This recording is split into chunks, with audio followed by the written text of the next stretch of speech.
Hello everyone, welcome to the Shelley Marie's Creation Studio, and today I am going to show you how I like to apply the Irresistible Heat Set Pore Texture Medium. I kind of like to use it as a glazing technique at the very last.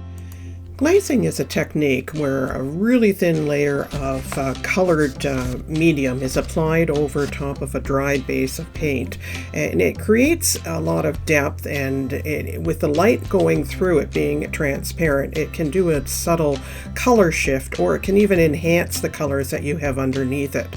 And this is why I'm going to be adding this type of technique. I feel it really does enhance the subtle colors and depth in the reborn painting. So let's begin by showing you how I basically mix up this pore texture glazing medium. Starting off, I first mix about 1/4 of the amount of IRHSP matte medium into my pore texture medium. Now, why do I do this? It's basically because the pore texture has just a slight sheen by itself, and I want a more matte appearance, so this is my preference. Once this is mixed up, I'm going to add just a toothpick of color. Now, it's very important you add just a little bit of color, so this is my recipe. So in goes about a toothpick full. You can see how little that is, and I will mix that into this mix. Now to this mix, I will add a drop of Liquithin. The addition of Liquithin makes the pores have a more softer peak, which is what I really like. It's important not to add too much of it, though, because it will thin you down your mixture, resulting in no texture, very little texture. So be careful with that.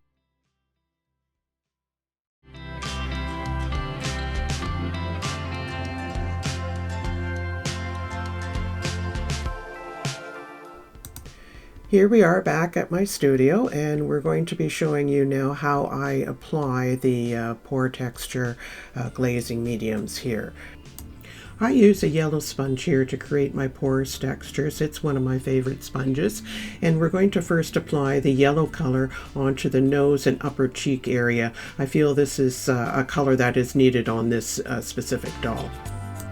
Now you will see me pounce just a few times, not over pouncing a lot. The more you over pounce, the less texture you get. So you have to kind of watch and where you want the dense texture to happen and where you want what I say mild or softer texture. I'm inserting a picture to show you the texture that I'm trying to achieve across the nose and the cheek area. A little bit of this yellow glazing will also go up on his forehead. I will pounce a little more. I don't want it as dense as what's on the nose, so you'll see me over pouncing and blending up into the scalp, but I don't do the top of the head. There's no need to, so I'm just kind of blending it up, and I'll probably take a little bit of that off with another sponge up towards the area I put hair on. I'm now going to apply my red texture glaze here onto a clean sponge. I have 3 sponges, one for each of the colors I'll be sponging on. The blue, you'll see I don't sponge on. That's later on. But anyways, we're going to pounce it up onto the cheek area. I am over pouncing because I'm looking for a very smooth texture here. So that's why you'll see me, and it's a very, very light touch I'm adding these on. But each time I will load the sponge, keeping an eye on how much depth these texture areas are giving me. I'm also blending this up into the yellow areas. It's not going over top of the yellow areas, it's just meeting it. And there might be a 1 or 2 pounds into that area, but it's not covering the yellow. I'm keeping away from. Now the last color is kind of an odd color. It's a sap green color, and I needed to add around the edges of the doll. To me, she was looking a little bit too red around the ears and maybe a little bit under the chin there. So I want to neutralize that red, and that's why I'm using this sap green into this mixture. Glazing mixture. So you'll see me kind of framing the outside of the head with it. It also adds a little bit of darkness, shadow area as well, creating more depth to that, to the side of the face. So this mixture, I'll put the recipe up onto the screen here. I just mixed the color up myself. There's probably a sap green that's available in the Irresistible line as well that you could substitute for this. I should mention that the sap green is an additional layer that I add.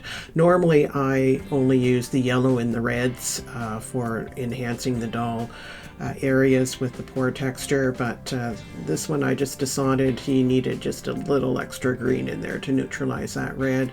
So it's an option for you to figure out if your reborn needs it or not. I'm applying the blue pore texture glaze with a brush this time. I don't want any texture appearance in these areas I'm doing. You can use the pore texture mixture as a nice sealer as well, and I had lots mixed up, so that's why I'm doing it.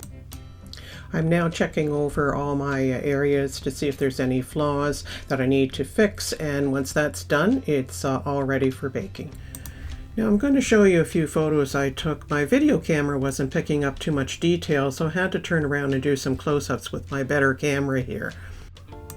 In this photo you can see how the pore texture is really dominant on the nose area.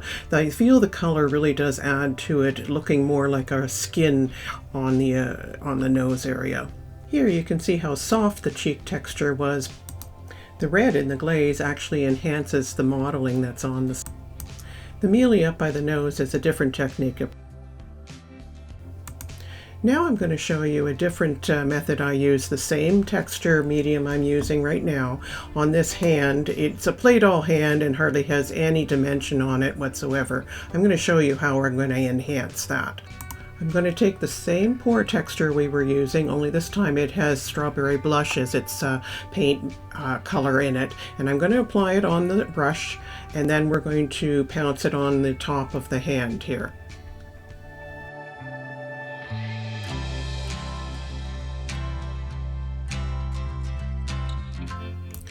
Next I'm going to take a toothpick and I'm going to draw across the glazed medium there, enhancing the creases that are already on the hand. You'll notice that I'm going into the crease, and I'm also exaggerating the crease by making it longer looking by going in and removing some of the texture that's. I'm going to try and give you a close-up look here, and it's looking pretty rough and rugged, but it does really mellow down once it's baked.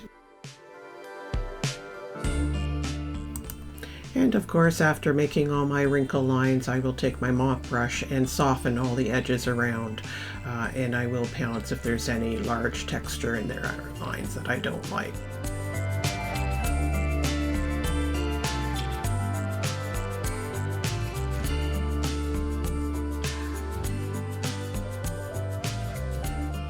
And once I check it all over and I'm happy, it goes into the oven to bake. Now I'm back after baking, and here is my results that I ended up with. Looks a lot better than what I started with.